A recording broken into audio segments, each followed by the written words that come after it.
Hello, hello, muito boa noite, graça e paz. Bom dia ou boa tarde, eu não sei o momento que você está assistindo este programa. Quem fala com você é Ezequias Lourenço, no seu programa Você em Foco Desenvolvendo Pessoas. Estamos muito felizes aqui a partir de São Paulo, nos estúdios da NSTV ao vivo com você.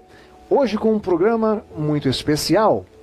Vou dizer o título já. Antes, quero apenas comemorar com você, o último programa tivemos mais de 12 mil visualizações, saímos do programa já com 9 mil e poucas visualizações e já batemos mais de 12 mil visualizações. Muito obrigado por sua audiência e com também a sua interação. Muitas pessoas aí participando no nosso chat. Ficamos muito felizes até porque esse programa tem o objetivo de trazer ferramentas de conhecimento para que você possa desenvolver-se enquanto pessoa.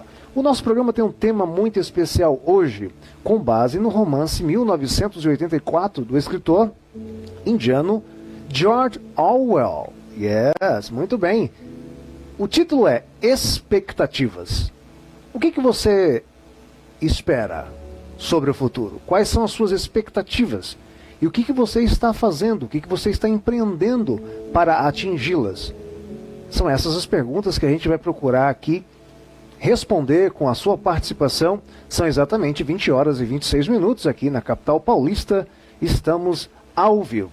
Nós vamos de música, logo já virei com um texto das Escrituras Sagradas para que possamos nos basear e passaremos a estudar um pouco sobre a biografia de Eric Arthur Blair, ou George Orwell, e também sobre seu importante livro 1984, suas implicações desde aquela época até as épocas em que estamos vivendo e adiante. Você vai ver que é um livro muito atual. Muito bem, nós vamos fazer aqui a leitura de uma passagem das Escrituras Sagradas. Peço a você que se oriente aí com a gente. A carta do apóstolo Paulo aos Filipenses, no capítulo 4, versículos 6 e 7, ok? Tem a ver com a expectativa, que é o título do nosso programa, da nossa programação. Diz assim, Filipenses 4, 6. Não estejais inquietos por coisa alguma, mas em tudo pela oração e súplica, com ação de graças, sejam as vossas petições conhecidas diante de Deus. Vou ler mais uma vez. Não estejais inquietos por coisa alguma, mas em tudo, pela oração e súplica, com ação de graças, sejam as vossas petições conhecidas diante de Deus. Amigos e amigas, no mundo em que vivemos, sobretudo por conta dessa agitação, muita ansiedade, né? Muita frustração também, a gente entende que muitas coisas frustram a gente, mas em meio a tudo isso nós temos expectativas, que é justamente lançar as nossas esperanças em algo com relação ao futuro e tendo, obviamente, bons pensamentos, né, em relação a isso, a fim de que possamos, de alguma forma na vida, obter sucesso. A grande questão é, quais são as suas expectativas em relação ao futuro? E o que você, meu amigo, minha amiga, meu jovem, menino, menina, você que está me assistindo aí, dando esse prazer, assistindo o nosso programa, o que você está fazendo? No que você está empreendendo para que isso aconteça? Não adianta ficar parado, ficar aí esperando com que as coisas aconteçam. Aliás, a vida é mais uma questão de ação e reação do que simplesmente passividade. As coisas acontecem à medida que nós movemos as nossas mãos e também movemos o mundo metafísico, o mundo espiritual, e então as coisas, elas voltam para a gente, né?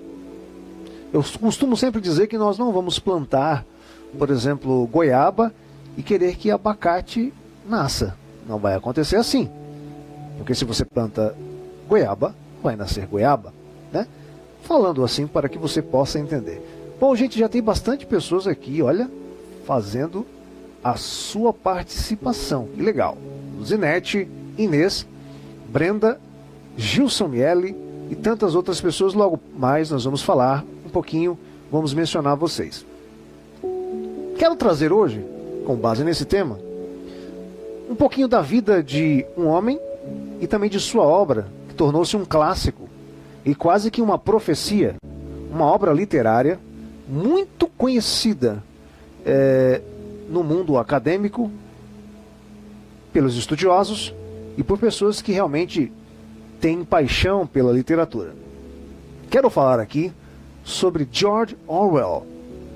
O nome de nascimento dele é Eric Arthur Blair. Ele nasce na Índia. Na época, o Império Britânico dominava boa parte do mundo, né? Todos nós sabemos que a Inglaterra foi conhecida por muitos anos, por cerca de 100 anos, como a Rainha dos Mares, um grande império de expansão, né? Daí porque temos a língua inglesa como herança agora, obviamente via Estados Unidos da América, mas como uma grande herança cultural a partir da Inglaterra, né? A língua que eu tenho o prazer de falar e também ensinar há cerca de 22 anos. Neste caso, ele nasceu em 1903, e na cidade de Bengala, e logo ele cresce ali na Índia. Ele faz parte da polícia inglesa, né? Passa a trabalhar para o Império Britânico, e após conhecer a realidade, tanto de um lado quanto de outro, porque mesmo nascendo indiano, né? Ele passa a trabalhar para o ministério, né? Para o poder da época, que era a Inglaterra, né? Para o Império, e ele passa a ver a dualidade da vida, os dois lados, né? O lado explorador, o lado conquistador e, obviamente, o lado explorado, o lado conquistado. E ele começa a ver os contrastes que a vida trazia para as pessoas nos diferentes papéis que elas desempenhavam. Muito bem, seus pais eram de uma classe média alta, se podemos assim dizer, e os seus pais também eram empresários, né, no ramo do ópio, né, que era um tipo de droga que se vendia, né, a droga que se comercializava, né, a Índia era o caminho também dessa droga aí naquela época. Inclusive essa droga é muito mencionada por literatos, por escritores, né? Dentre eles também Aldous Huxley, o autor do admirável Mundo Novo. E dizem que ele até usava essa droga que deixava a pessoa em transe, fugia um pouco da realidade, fazia a pessoa relaxar. E com isso a família dele fez dinheiro, deu um certo conforto a ele. Conforto que o levou a estudar em Londres, a estudar nos Estados, na Inglaterra, melhor dizendo, a fim de que ele pudesse aprimorar os seus estudos. Afinal, todo e qualquer bom pai e mãe quer que os seus filhos se deem bem na questão dos estudos e tudo mais. Eu, particularmente, como estou professor há 22 anos, né, os meus filhos, eu tenho um casal de filhos, os dois estudaram em escola particular em algum tempo, né, da vida deles, porque a gente acaba tendo esse pensamento bom sobre os nossos filhos. E a própria palavra, as escrituras sagradas dizem que o eterno, Deus, ele diz: eu tenho bons pensamentos a respeito de vocês, pensamentos de paz e não de guerra, pensamentos de vida e não de morte, né? Isso é muito interessante quando nós percebemos que o eterno tem todo um cuidado, tem todo um amor por nós, né? Que bom, graças a Deus. Mas o Eric Arthur Blair, ou George Orwell, que depois ele vem a ter esse nome, seria um nome artístico, ele não se dá bem nos estudos. Ele, na verdade, não se esforçava muito nos estudos, mas ele gostava muito de ler, gostava de ler muito, muito, muito. Bom, então ele acaba saindo da escola e ele começa a ser um mandarilho, né? um viandante ou viajante. Alguns até escrevem que ele passa a ser até mendigo, mas eu acho que esse termo é muito forte. Mas verdade é que ele escreve um livro quando está em Paris, né? Ele vai lavar pratos em Paris, ele foi se aventurar na vida, conhecer o mundo e passou a escrever as suas aventuras. E ele escreve um livro muito interessante, que seria Na Pior em Paris, ou seja, down and out in Paris, né? Ou seja, passando certas dificuldades, certos perrengues em Paris. Bom, a partir daí, ele começa a ter ali as suas experiências partidárias. A princípio, ele se engraçou, ou ele se engajou na ideologia comunista, né? Depois, mais tarde, ele vem se declarar como social-democrata, mas com o tempo ele passa a se frustrar com essa ideologia política, né? Sobretudo quando ele vai para a Espanha, como um correspondente político, ele consegue ali credenciais de jornalista. Chegando lá, ele passa a lutar, né? E também a ser um correspondente de guerra a favor, né, das minorias, dos sindicatos. Só que a União Soviética, um país que, no caso, um conglomerado de estados, né, que vamos entender aqui como um país que tinha ali Stalin como o ícone do comunismo, ao invés de apoiar os trabalhadores, ele passa a suprimir as reivindicações e até as revoltas, os strikes, né, dos trabalhadores contra o empresariado ou contra o governo daquela época, né? Isso propiciou a ditadura de Franco. Ele acaba subindo ao poder. Franco é considerado um totalitarista, né? Vamos entender assim, em termos políticos, um fascista. Isso deixou Eric Tony Blair, mais tarde com o vulgo de George Orwell, que é mais conhecido, deixou ele muito chateado com essa ideologia comunista ou esquerdista. Do ponto de vista europeu, político europeu, seria uma ideologia de esquerda. Mas o fato é que ele realmente era contra todo e qualquer regime totalitarista, seja ele nazista, fascista ou comunista. E ele também ainda mais se decepciona com o comunismo, porque através da cortina de ferro, né, porque ele vive aí o período das duas guerras, né, da Primeira Guerra e depois da Segunda Guerra, que vai até 1945, ele acaba percebendo os horrores que o comunismo fez, matando pessoas em paredão, enclausurando-as e tudo mais. Mas ele acaba expressando toda a sua indignação através da literatura. Seria a sua válvula de escape social. E após grandes obras que vocês vão ver daqui a pouco, eu vou pedir, não agora, mas vou pedir para o técnico passar, e vocês vão ver que ele escreve 2 livros importantíssimos, chamado A Revolução dos Bichos, né, que em inglês quer dizer Animal Farm, e também 1984, que é o livro que vamos trabalhar hoje, que seria a sua principal obra, em que ele meio que profetiza coisas que aconteceriam na sociedade que hoje acontecem, né? Muito bem. Ele acaba escrevendo algumas obras muito importantes. Ele escreve artigos, ele escreve ensaios, ele era jornalista, por vezes também era professor, tornou-se, né, professor. Ele era uma pessoa assim, muito versada, né? Muito embora não tenha ido à universidade, ele só apenas terminou o que equivale ao ensino médio, mas ele era uma pessoa assim, muito entendida, muito dedicada, né? Vou pedir aqui para o nosso técnico passar o próximo slide aí para a gente. Ele escreveu vários livros, né? Como eu disse para vocês, Down and Out in Paris, ou seja, na pior em Paris, lembranças ou aventuras na Birmânia, se não me falha a memória, em outros países, em todos os países que ele ia, ele escrevia. Ele tem uma série de livros, você pode fazer uma rápida pesquisa aí e encontrar. Mas aqui eu selecionei 3 livros importantes dele.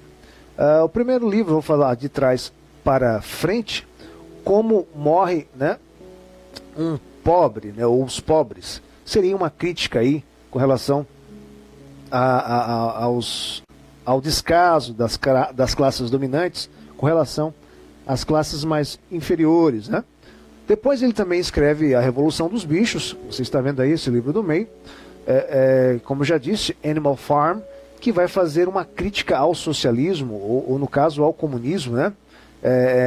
E esse livro é interessante, que fala que havia uma fazenda onde os humanos maltratavam os animais, e esses animais acabam se rebelando, e um porco, né, acaba tomando a liderança desses animais, escreve aí algumas regras de convivência dos animais, e depois acaba subvertendo, né, ele acaba se apropriando dessas regras para também, de alguma forma, destacar-se e tornar os animais vassalos, ou seja, o seu próprio semelhante, né? No caso, os outros animais, o pato, o boi, o burro, o cavalo, todos os outros animais eram subjugados por esse porco e alguns outros animais da sua equipe. Com certeza, do seu partido, vamos dizer assim, com certeza isso aí, se você fizer uma busca histórica, é uma crítica social também ao comunismo, aos partidos comunistas que acabaram tomando poder em determinados países daquela região da Europa, com certeza ali na União Soviética também, né, na Ásia, e acabaram por subjugar, e isso mostra o seu descontentamento com o comunismo, e ele acaba se desencantando do comunismo. Em relação ao comunismo, né, e também, se você analisar, a depender do país, a depender da ideologia, essas obras de George Orwell também são apropriadas como ferramentas para que os próprios partidos possam fazer aí apologia, né, a defesa da sua forma de agir, da sua forma de interagir com a sociedade e de alguma forma dominar, impor, né? Então, assim, mas que fique claro que George Orwell era contrário a toda e qualquer forma de dominação espúria, a bel prazer dos partidos com relação ao povo, à massa, às pessoas. Tanto é que ele tem uma frase muito interessante, que ele diz que a massa, ou seja, a massa popular, ela acaba detendo a marca, né? A marca detém a mídia, né? E a mídia acaba escravizando, dominando, acaba subjugando a massa. Então você percebe aí, ele é uma pessoa muito inteligente, né? E infelizmente ele morreu cedo, ele morreu com cerca de 46 anos, em 1950, morreu de tuberculose. Ele tinha esse problema aí de tuberculose, um problema aí que o levou até a morte. Enquanto ele escreve esse livro, que você vai ver agora, que eu vou passar, inclusive ele está aí, já é o primeiro livro, lembrando que eu estou vendo sempre do último para o primeiro, né? Já vou falar do primeiro agora, é 1984. Vou até pedir para o técnico voltar um pouquinho. Esse livro aí que você está vendo a capa dele, esse primeiro aí, onde tem aqueles 3 olhos, né, com 3 câmeras, 1984. Esse livro aí vai falar sobre o que acontecerá no futuro. Lembrando que ele escreve esse livro em 1947 ou 48, e ele é publicado em 1949, né? E logo depois ele morre. Foi o último livro que ele escreveu isolado numa fazenda, né, numa ilha, na verdade, na Suécia, e ele ficou 3 anos escrevendo esse livro, pensando a sociedade, né? Ele escrevendo esse livro aí muito interessante, e ele acaba falando sobre a expectativa, né? A expectativa que ele tinha, ou a perspectiva que ele tinha, em cima de uma perspectiva, de uma expectativa de vida, que ele estava vendo o que estava acontecendo na Europa e no mundo daquela época, né? Isso é muito importante. Vou passar agora o próximo slide. São exatamente 10 para as 9 aí, estamos assistindo o nosso programa Você em Foco, desenvolvendo pessoas, aqui o especial sobre George Orwell, ok? Então George Orwell viveu os períodos das 2 grandes guerras, né? A primeira guerra, que foi de 1914 a 1918, ele era um adolescente ainda, porque ele nasce em 1903, ele tinha aí 14, 15 anos mais ou menos, e depois ele passa o período de 1939 a 1945, que é o período da Segunda Guerra Mundial. O mundo estava ali, após já a Segunda Guerra Mundial, quando ele escreve esse livro, estava vivendo o clima de Guerra Fria, Estados Unidos e União Soviética, né? O plano Marshall, né, dos Estados Unidos, é um plano de recuperação econômica para poder trazer ali os estados juntando a sua ideologia capitalista, né? e também a União Soviética acabou também criando um outro plano econômico para poder salvar os países daquela que tinha o mesmo eixo ideológico da União das Repúblicas Socialistas Soviéticas, né? Todos aqueles países que faziam parte desse conglomerado, e então o mundo ficou polarizado e dividido. Depois veio a questão da bomba, né? Os Estados Unidos lançam a bomba sobre as duas cidades do Japão, Hiroshima e Nagasaki, demonstrando poder. E a Rússia, no caso a União Soviética, né, a Rússia e todos os demais países que estavam conglomerados, voltados em relação àquela ideologia, eles também tinham lá os seus mísseis, estratégicos em vários países, principalmente na América Latina, em Cuba, trazendo uma grande tensão mundial. De um lado você tinha a União das Repúblicas Socialistas Soviéticas, com grandes armamentos, investindo maciçamente em armas. Tinha os Estados Unidos também. E o mundo viveu uma grande tensão, uma tensão assim, que deixou as pessoas muito nervosas. Estavam na expectativa de acontecer guerra a qualquer momento. Então, você percebe que ele tem essa epifania, ele tem essa visão do futuro, o que poderia acontecer, né? E era um período muito difícil que ele estava vivendo. Então deu aí início, deu-se luz, né? Essa grande obra, 1984. Muito bem, gente, vamos dar continuidade aqui ao nosso assunto. Vamos pedir aqui para o nosso técnico falar sobre, ou passar, né, a próxima tela. Nós estamos falando aqui do romance 1984, de George Orwell, né? Você está vendo aí a tela, um homem com os olhos incandescentes, várias pessoas numa fila, e tem um no qual ele está lançando o olhar. E aí o título, 1984, de George Orwell. Esse homem era chamado de o Big Brother. Ele era a própria personificação do partido. Ó, consegui falar a palavra, Dani. Às vezes ela trava, né? Que eu falo outra língua, às vezes eu vou falar, enrola, mas consegui falar. Muito bem. Big Brother. A palavra Big Brother, vocês devem ter conhecido aí, né? Existe uma programação aí, e essa programação que tem na TV acabou sendo inspirada nesse livro. Você não sabia? Tá sabendo aqui com a gente, no Você em Foco. Muito bem. Você em Foco também é cultura, né? Muito bem.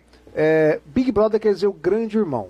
Qual que era o objetivo desse partido personificado na figura deste grande irmão? Era olhar, observar, era cercear a liberdade da sociedade, a fim de que pudesse, abre aspas, proteger as pessoas, fecha aspas. Mas com essa proteção, ele acaba sufocando, acaba tirando a liberdade individual. Esse livro é um romance distópico entre Winston e Julia, né? O Winston era um homem do partido, o partido tinha 3 núcleos, o núcleo interno, de pessoas bem-sucedidas que moravam muito bem, mas era a minoria na sociedade.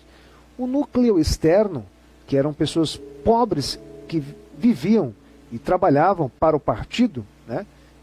Se beneficiavam do partido de forma satélite, não de todo o bem, todos os benefícios que o partido trazia. E também existia uma terceira classe, que eram os proletas, os pros, né? Que eram, a palavra proleta vem de proletariado, daqueles que têm bastante filhos, que têm famílias, para que possam ser mão de obra para a produção, né? Isso também é uma crítica aí ao capitalismo também, né? Bom, acontece que naquela época, segundo a narrativa, o mundo era, em termos de geopolítica, subdividido em 3 grandes continentes: a Lestásia, a Eutásia, né? E também a Oceania, né? Lembrando que Londres fazia parte da Oceania, de outros países também conglomerados fazendo parte da Oceania. E esses 3 continentes, vamos dizer assim, eles brigavam, lutavam entre si. E o partido tinha por objetivo trazer o bem-estar da sociedade, né? E ele apagava a história passada, a fim de que os netos, os filhos, os bisnetos, conhecessem apenas a versão que o partido traria para aquela sociedade. Então este homem, Winston, ele trabalhava no Ministério da Verdade, em que ele ia até os arquivos, né, do Estado, vamos colocar assim, e mudava todo o conhecimento, né, tudo que estava arquivado ele alterava, a fim de que todas as boas notícias, todos os índices fossem sempre favoráveis e a sociedade ficasse manipulada e achando que tudo estava bem. Só que o Winston não concordava com isso e passou a fazer as suas próprias investigações, né? E ele encontra a Júlia, uma menina que fazia parte do Ministério Cinematográfico, e ela trabalhava na produção, ela era uma operária, na produção de materiais de entretenimento masculino, vulgo pornográfico, a fim de entreter os homens, a fim de acalmar aquela neura na sociedade, trazendo-lhes uma fuga pornográfica de suas tensões, né? Então, ela acaba envolvendo-se com o Winston, ela acaba se apaixonando, cria uma situação, ela simula cair no chão, e quando ele vai ajudá-la, ela dá um papel a ele, dizendo eu te amo. E ele, então, já não estava bem no seu primeiro relacionamento, passa a ter um encontro amoroso com ela, mas como fazer isso em uma grande cidade? Uma cidade que estava sempre observada por câmeras, dentro e fora das residências. Sim, essa ideia de câmeras de vigilância surgiu aí no Big Brother. Tanto é que Big Brother é um sinônimo de observação e de cerceamento da individualidade e da liberdade.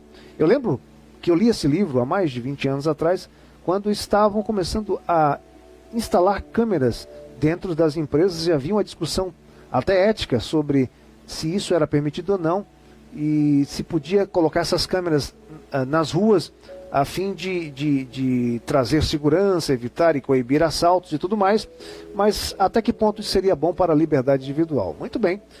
Acontece que eles acabam se encontrando no campo, no interior de Londres, para que não pudessem ser pegos pelas teletelas. Vou falar um pouquinho sobre as teletelas no próximo slide. Vou pedir para o nosso técnico passar. Muito bem. Você está vendo aí a teletela, que é nada mais, nada menos que a nossa televisão. Lembrando que a televisão já havia sido desenvolvida, né, há cerca de 20 e poucos anos, quando George Orwell escreve essa obra. Só que dentro das casas, as televisões, os televisores, os aparelhos de televisão, eles tinham uma câmera inversa, em que o partido poderia acessar essa câmera, tinha uma central de monitoramento dentro do partido, ele podia ver a sua intimidade, ver tudo o que você fazia. Tanto é que você está vendo aí este homem na figura de Winston, do lado bem escondidinho para que a câmera não pudesse pegá-lo, e ele tinha um diário em que ele colocava tudo aquilo que ele acreditava, as coisas que aconteciam com ele, e ele passou a escrever, mas ele tinha ali uma vigilância, né, da teletela, né, uma vigilância tecnológica. Lembrando aí, você, que os nossos computadores hoje, existe sim um recurso tecnológico que faz com que você seja observado, né? É claro que você pode, você que liga, você que aciona ele, mas também existem meios de pessoas remotamente acionarem a câmera do seu computador e olharem a sua intimidade. Olha só o pensamento de George Orwell. Naquela época ele já pensava que isso poderia acontecer e está acontecendo. E ele pensava, segundo você olha o livro, que isso era uma forma de manipulação da sociedade e das pessoas, né? Então você percebe aí muito, muito clara aí essa expectativa que ele tinha sobre o futuro. Abrindo aspas aqui na nossa programação, quero continuar perguntando, e aí, quais são as suas expectativas para o futuro? Você tem expectativas para o futuro? George Orwell, ou Eric Arthur Blair, com seu nome de nascença, tinha essa expectativa, e não eram expectativas boas, né? Ele dizia que o poder corromperia o homem, que no futuro não haveria prazer, o prazer seria suprimido, até dizia que não haveria orgasmo, né? Que coisa! E eu quero saber, e você? Você tem expectativas?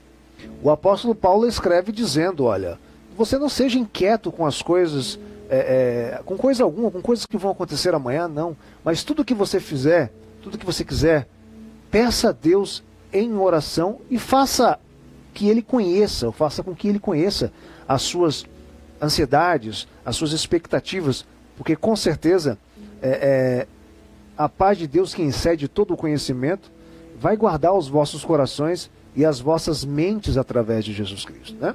Você está passando momentos de ansiedade, você está passando aí momentos difíceis, Deus tem consolo e tem resposta para você. Vamos à próxima tela.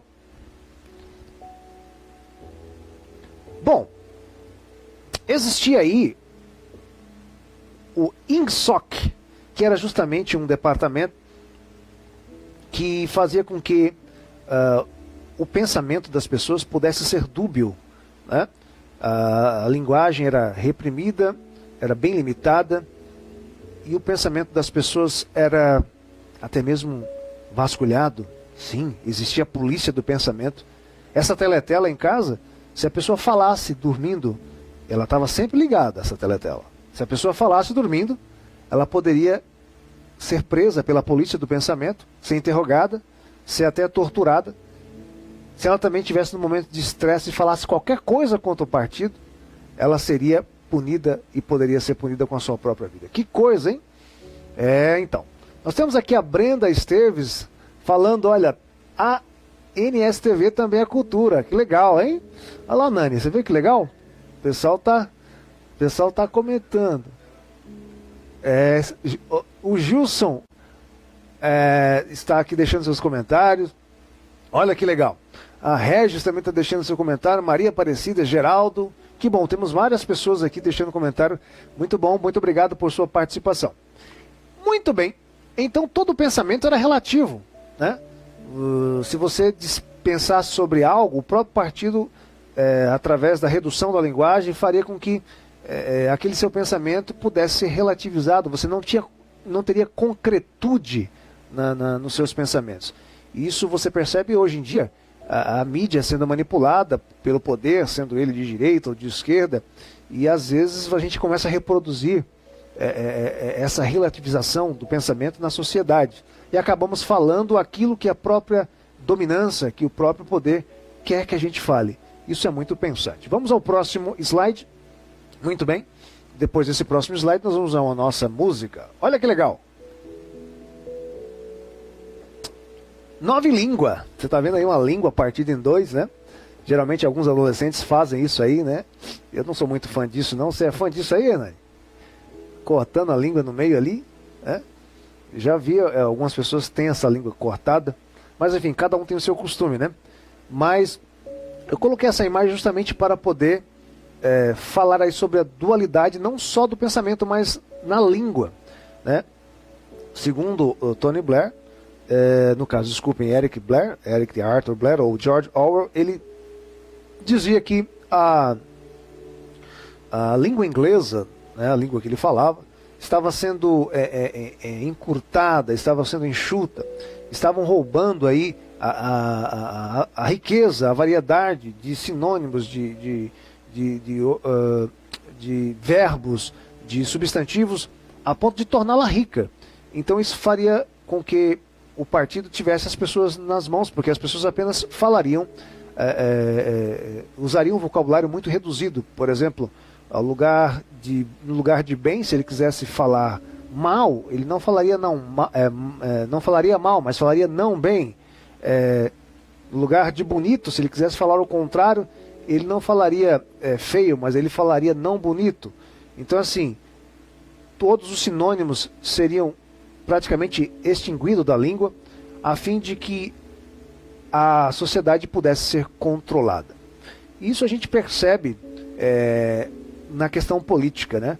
Houve recentemente um partido no nosso país que colocou um substantivo que não existia na língua portuguesa.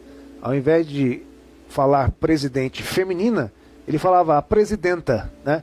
E não existia isso na língua portuguesa, mas o próprio partido acabou incutindo isso nas entrevistas dos ministros da época, da então presidente, né, feminina no nosso país, e isso ficou claro que havia um tipo de manipulação da linguagem com relação por parte do partido.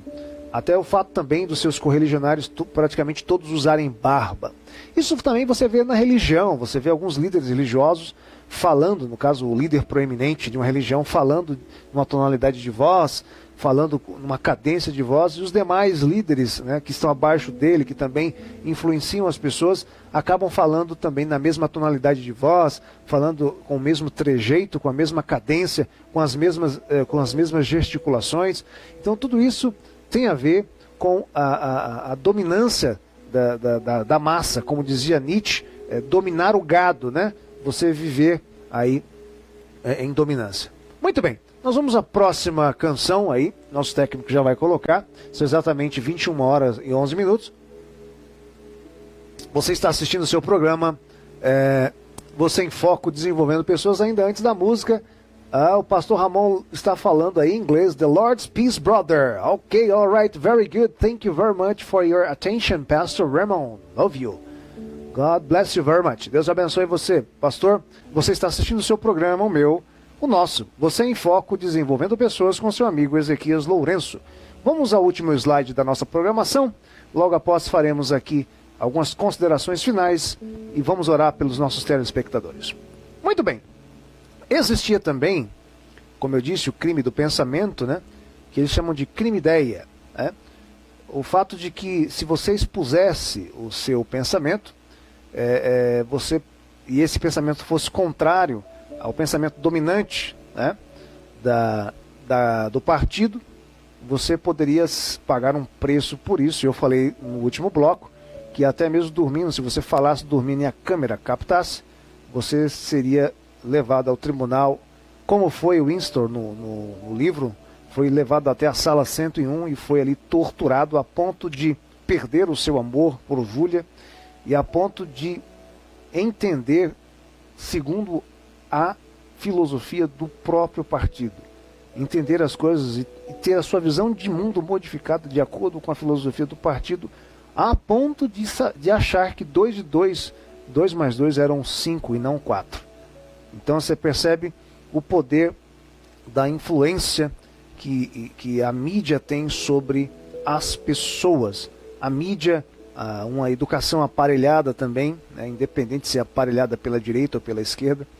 Então é muito importante que a gente busque conhecimento, a gente busque libertar-se através do conhecimento, sobretudo do conhecimento escriturístico, né, das Sagradas Escrituras, porque está escrito, você conhece a verdade e a verdade é que te liberta, né? A verdade traz liberdade a você. E é muito bom ler, conhecer, estar atualizado, ler bons livros, bons clássicos. Eu sempre digo isso aos meus alunos, digo isso aos telespectadores, digo isso a você também, para que você possa, enfim, ter aí uma vida mais ampla, uma visão mais ampla, mas sem perder a sua fé. E aí, quais são as suas expectativas para o futuro? Quer fazer uma faculdade? Você quer viajar para outro país? Você quer viajar para outro estado? Você deseja uma promoção no seu trabalho, uma promoção no seu ministério? Você deseja namorar alguém, casar? Você deseja montar a sua empresa, montar o seu próprio negócio, empreender? Quais são as suas expectativas para o futuro? George Orwell tinha expectativas meio que proféticas, né? As expectativas que ele teve acabaram se cumprindo quase todas, se você olhar a conjuntura atual da sociedade, da tecnologia, da política que estamos vivendo. E o que ele fez para empreender foi escrever, né? Ele passou 3 anos numa ilha, eu já disse aqui, na Escócia, né? Fazendo os seus estudos, fazendo uma leitura da sociedade, a fim de deixar isso como ferramenta, como um instrumento para alertar as pessoas. Então esse foi o chamado, esse foi o talento que ele teve. E qual é o seu talento? O que você está fazendo para empreender? Mas leve tudo a Deus em oração.